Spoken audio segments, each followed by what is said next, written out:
Hi everyone, welcome back to another true crime video. I do apologise, it has been a long time since I've done a video last, but that is just down to my studies that I've been doing. I've literally had to start all my coursework in preparation for exams, and literally just all that is just draining me. So I have been doing little bits of research, but I just haven't had a chance to film anything. So yeah, I do usually tend to post updates on my Twitter, so that's Luke Morris with an extra S and then an underscore, put it on the screen here. So yeah, as I say, my intentions are never to disrespect anyone involved in the case. It's basically just to shed light on them, find new bits of information through my research and also production of the videos, and basically just sharing it all with you. And I know this case, like, people try to be more on one side than the other, but I'm going to literally try and make it as least biased as I can. So don't think I'm like pushing you towards one side or the other. So yeah, this whole sort of case is something that I've kind of followed since 2014 when it first got shed light on. I literally sat on the beach in Spain and I was scrolling through Facebook on my phone, and that article popped up basically just showing off the case, and I'm like reading through it, and this was like one of the first proper cases that I'd actually read into, as well as obviously the Madeleine McCann one, and everyone knows how long that's been going on for. So yeah, I'll just let it focus. So yeah, this is something that's been going on for quite a while that I've kind of basically followed through with. What's basically encouraged me to do this video, and a little reminder, is the two-part documentary trailer that I actually watched. I was going to do similar to what I did with the Madeleine McCann one, where I was going to like watch it and basically commentate on it, but it was a bit of a difficult video to do that on because it was literally just showing text messages. I was going to do like a first look trailer like I did with the Madeleine McCann, like I didn't see that, and then I just went straight into it watching it whilst filming. But yeah, so it were a bit difficult to do, and I just thought, right, okay, I'll just watch it regardless, just so I can see. Yeah, it wasn't really anything to comment on. You couldn't really pick any bits out. So now that's been said, let's get into today's video.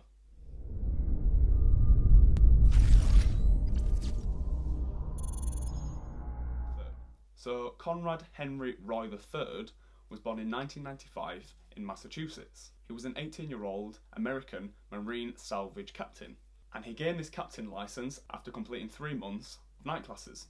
For many years he worked with his father, grandfather and uncle in his family's marine salvage business, Tucker Roy Marine Towing and Salvage Incorporated, in the New England area. In June of 2014, Roy actually graduated on the honour roll, like a really high level, from Old Rochester Regional High School. He was like an all-round high school athlete who played baseball, rode crew and ran track.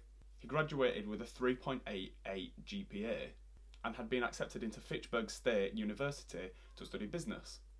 But at that point he decided not to go. Although Roy was seeming to be living a pretty normal life and seemed like he had quite a lot going for him. A year prior to this, at age 17, he'd actually been hospitalised for trying to overdose on paracetamol. At the time of actually attempting to overdose, he was speaking with a girl who he met on a group online, and she was the one who alerted police, who came to rescue him, and he managed to survive, like he pulled through with it, thanks to this girl. And then even way before this, in 2012, he actually tried to commit suicide again by drowning himself.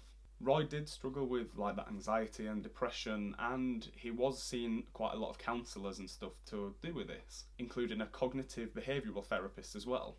Conrad actually made videos where he spoke about his feelings and like getting into quite a lot of detail about what was going on in his life. And these videos that he actually like recorded were used as a big part in this whole case. Hi, this is Conrad Henry Roy III, reporting to you about what's going on through my mind, what's going on through my head the last few days. In 2012, Conrad Roy went over to Florida where he was visiting relatives, and he ended up meeting a 15-year-old girl named Michelle Carter, and Roy was actually 16 at the time of meeting 15-year-old Michelle. After talking for quite a while, they both came to realise that they were from the same area, that didn't live too far away from each other. Carter was born on August 11th, 1996, in Massachusetts to Gail and David Carter. She went to King Philip Regional High School in Rentham. Carter herself had also developed some sort of mental disorders as well, where she had an eating disorder from the age of about 8 or 9 years old, and had also been known to self-harm by cutting as well. She was also on psychiatric medication at the age of just 14, and attended counselling at McLean Hospital in Belmont. The pair formed quite a close online relationship and did meet up a few times since the holiday where they met together in Florida. From online conversations, it seemed that the two were in some sort of relationship. Although this relationship wasn't like a long distance relationship, as in Massachusetts they literally lived quite close to each other, they never really met up at all. It was all more online that they'd speak. They would literally speak every single day through text messages or other social media. These daily conversations did get quite deep, like they would start talking about the feelings, and Roy would often talk about like his suicidal thoughts and like what he wanted to do, and Carter usually talked him out of it. Like, she was quite supportive in that sense, where she was like basically stopping him from committing suicide and basically asking him to get help, like to seek help. Like I say, the majority of these conversations were about how he wanted to commit suicide and like how he would do it. He would send her pictures of like guns and also nooses hanging from trees, like examples of how he wanted to commit suicide to her. He even said that they should commit suicide together, that referencing it to Romeo and Juliet. A lot of his search history brought up some really worrying things when police were actually investigating it. Like, he'd talk about death by poison, like how you could kill yourself from that, and then also death by cop as well. Although, like I say, these conversations that were going on were usually put to a stop by Carter. Around May-June time of 2014, Conrad Roy's parents were actually kind of thinking, oh, he's dealing with it a lot better, he doesn't seem to be as bad as what he used to be. And I truly believe that his mental health had got a lot better. So that meant that they weren't as worried about him, like they felt a little bit less pressured and a bit more relaxed, like when he went out to see friends and things like that. So yeah, it seemed like things were a little bit more positive. But then again, behind closed doors, it was basically still the same. On Sunday, July 13th in 2014, Conrad Roy set off to go see a friend, which is what he told his mother, before getting his keys, saying bye and getting in his truck to leave. Before he went, he said to his mother, "Don't worry about me, I don't want any tea because I won't be back in time to have that." He then got into his truck and drove away to the now closed Kmart parking lot in Fairhaven of Massachusetts. The next day came Monday the 14th of July in 2014, and Conrad Roy had still not turned up home. After realising their son wasn't home from visiting this friend, Conrad's parents alerted police. And before long, the police set off on their journey to go look for Conrad Roy and his truck after the description of it was given by his mother. It wasn't long before police turned up to the Kmart parking lot and saw Conrad Roy's truck parked in one of the bays. Upon closer inspection, police realised that Conrad was actually sat in his truck, but when they tried to get his attention, he was just completely unresponsive. It was then discovered that Conrad Roy had actually committed suicide by poisoning himself with carbon monoxide. He used a water pump which he put into the back seat of his car, turned up the windows and turned the ignition on. Once his family had been informed about the passing, they went up to his bedroom to basically remember him and see all his belongings and basically look for any clues or like any notes that had been left by him. They did actually find a few suicide notes that had been left to address to his family, like close relatives and close friends. And then one was addressed to someone that they'd never heard of before. And this person was Michelle Carter. And like I said earlier about her talking him out of these suicidal thoughts and things, like that's basically what the suicide letters contained, addressed to her, basically saying, oh, like, you've talked me out of it, like just things like that, like a positive, and also like saying thank you for being there and stuff. After seeing this letter addressed to Carter, the Conrad's family actually contacted her and stayed in quite close contact, especially the mum and the sister, and she would be quite comforting towards the family as well, like being quite nice and like reassuring to them. After a while, Carter then began asking for some really quite weird requests. Like, she wanted a lot of his belongings, like she wanted to keep some of his clothes and like his items from his bedroom. And then she started asking really weird and quite messed up things. The weirdest request was that she wanted to keep some of his ashes as well. Carter then proceeded to set up like charity baseball matches and things like that, and then posted a status to Facebook basically saying how she couldn't help her boyfriend and how she wanted to like put everything out there to try and help other people in this situation. So part of this Facebook post actually reads, "At Conrad Roy was the bright light and love of my life, my hero, my best friend, the most genuine and perfect boyfriend any girl could ask for. I never thought I'd have to live a day without him. When you love someone as much as I love him, they're never really gone, for love is how you keep them alive. I'm sorry I couldn't save him. I never tried harder in my life to save someone as hard as I did him, and I'll always feel at fault, like I could have did something more. So my love, rest easy up there. I know all you wanted was to be happy. I'm sorry I couldn't save you. I'm sorry I let you do this. I'm sorry we didn't get our forever. but you're free now, no more pain. So yeah, that from that post, it seems a bit like some of the things that she said, especially the "I'm sorry I let you do this," like that kind of stands out. So after detectives were basically going to rule this as just a general suicide, one detective had the idea of actually looking into Conrad Roy's phone. After looking through his phone, detectives found a lot, and I mean a lot, of disturbing messages between Carter and Roy. I'll go through some of the main text messages, but I will leave a link to the website which lists all of them for you to have a look at yourself. So these text messages were actually going on when Roy was parked up in the car park in his truck. So this text message is to Conrad. I'll basically say who's who and who it's going to. "No, you're not Conrad. Last night was it. You kept pushing it off and say you'll do it, but you never do. It's always going to be that way if you don't take action. You're just making it harder on yourself by pushing it off. You just have to do it. Do you want to do it now?" Conrad replies, "Is it too late? I don't know. It's already light outside. I'm going to go back to sleep. Love you. I'll text tomorrow." Carter then says, "No, it's probably the best time now because everyone's sleeping. Just go somewhere in your truck, and no one's really out now because it's an awkward time. If you don't do it now, you're never going to do it. And you can say you'll do it tomorrow, but you probably won't." She says, "Are you awake?" Carter then says, "Are you going to do it today?" She says, "Yes, like in the daytime." He says, "Should I?" She says, "Yes, it's less suspicious. You won't think about it as much, and you'll get it over it with instead of waiting until the night." He says, "Yeah then, I will. Like where?" "Like I could go in any enclosed area." She says, "Go to your truck, drive in a parking lot somewhere, to a park or something. Do it now, like early." He says, "Didn't we say this was suspicious?" She says, "No, I think night is more suspicious. A kid sitting in his car, just turn on a radio and do it. It won't be suspicious and won't take long." He says, "Alright, I'm taking Holly for a walk."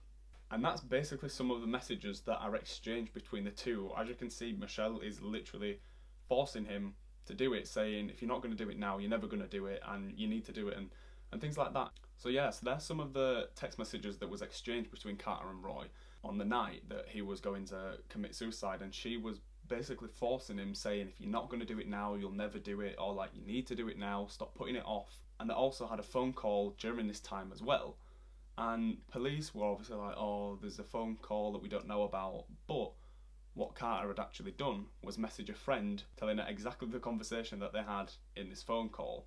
These texts between Michelle and her friend were actually seen to have said, "I was on the phone with him and he got out of the car because it wasn't working and he got scared and I fucking told him to get back in." So this is just one of the texts, and other texts suggest that Carter knew that she was doing wrong because she basically said, if the police find out about what texts I've been sending, then I am in big trouble. So she literally knew that it was bad what she'd done. So yeah, and for these text message exchanges as well, I will leave a link in the description of a video.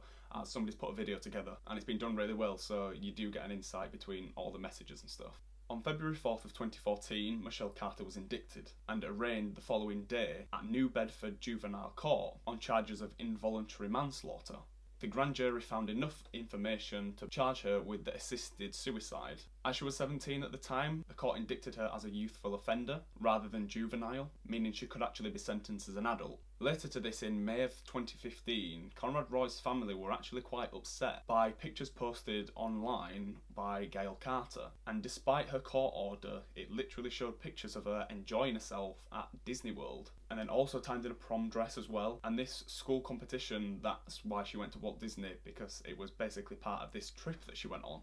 On June 16th of 2017, Judge Lawrence Moniz of the Bristol County Juvenile Court in Massachusetts found Carter legally guilty of involuntary manslaughter. He stated prior to this that it was actually the phone call that Carter had with Roy, which was discovered from messages between friends, that encouraged him to get back in the truck, rather than alerting police of what was actually going on to try and save him.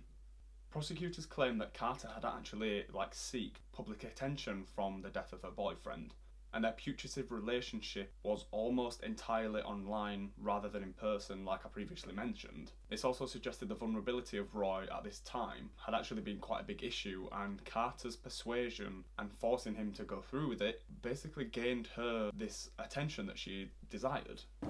This case has really brought us all and our family an understanding of why he died. Leading up to his death, we thought that he was in a place where he was recovering from his mental health issues. And reading the text messages and understanding, part of the reason that his life ended was because he had somebody that was that he trusted and confided in that steered him in the wrong direction. Carter's defence lawyers argued that Roy had actually had a previous history about this suicide and mental disorders, and taking his own life was his own decision. And all these texts and everything were apparently taken out of context, as she had previously tried to talk him out of it. But her defence lawyers argued back and forth, basically saying that it wasn't to do with it and then it was and stuff. And the defendant hadn't actually broken any laws and had freedom of speech and things, but it was quite clear from the messages that she knew she was in wrong and that she had actually persuaded him to get back into the truck when she could have literally said, "Stay out." It was also argued that Roy had been taking Celexa for quite some time, and in the United States the box actually says that you can develop or have an increase on suicidal thinking and behaviours under the age of 24 years old. But then in June of 2016 the judge had actually refused the defence's request for funds to basically get a Celexa professional in, and described it as speculative because it were as if they were trying to find all these details about this prescription to try and make it more dependent on this that he was taking rather than Carter. In the court hearing, it was stated that Carter will be sentenced to 2.5 years, which is 30 months, in prison, but serve 15 months, 1.25 years, with the balance suspended. And yeah, I think it was about the 18th or 19th of February when she got sentenced to this, and she was actually you can see how long it's taken from 2014 when the incident actually happened to 2019 when she's finally going through with all the prosecution and everything. It's literally taken all them years for something to come out of it. The order that I issued on August 3rd, 2017, relative to the stay and the underlying rules, especially Rule 31 of the Massachusetts Rules of Criminal Procedure with respect to that. Having done all of that and considered the arguments just presented to the court now allows the Commonwealth's motion to revoke the stay of sentence. Ms. Carter will now be taken into custody.